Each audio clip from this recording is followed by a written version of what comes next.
All right. So, what I want you to answer me is which artwork do you think required more training to be able to create? This one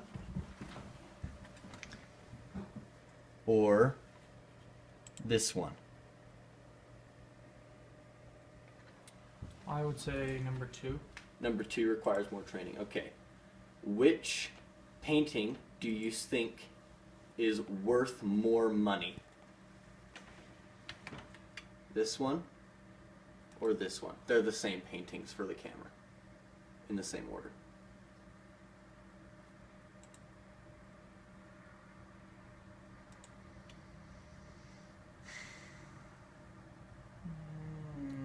And don't really try and think Probably about it too depends. much. Just kind of like, which one would you pay more for? Probably number 1. Number 1 you would? Okay. What type of training do you think is required to create a painting like this? There's definitely a lot of different textures, so probably, art classes and things for sure. Okay. Different textures.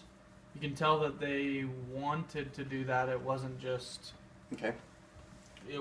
them slapping a bunch of things together. So, I don't know. You need to be trained in art and in what looks good. in what looks good Okay. and pleasing to the eye. There's a color scheme for sure. All right. The other one, number 2, is super detailed. Mm-hmm. You need to know how to paint trees and how to create a reflection on water. Mm-hmm. And so I feel like that's why it Okay. takes more training for number 2 probably. All right. Now, I want you to just think of objectively. Really don't think too hard about it. This painting is called Lavender 1. It's by a man named Jackson Pollock. Mm-hmm.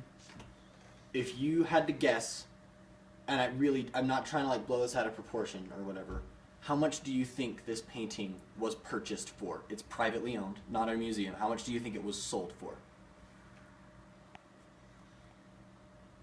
Somewhere between 5 and 10,000. 5 and 10,000. If it was, if that's a big name, I don't know that name. Okay. Or how big it is. Okay. I'm going to tell you his name's Jackson Pollock. He's in this type of art famous. Mm-hmm. And this painting is approximately 5 feet by 12 feet. It's very big. And would it surprise you if I told you that it was purchased for $250 million? Yes, that would surprise me. All right. What do you think about that? I think that a lot of pricing in art has to do with who created it, like a name associated. And I think if somebody were to take that into their home, they would obviously it's going to be a very nice home.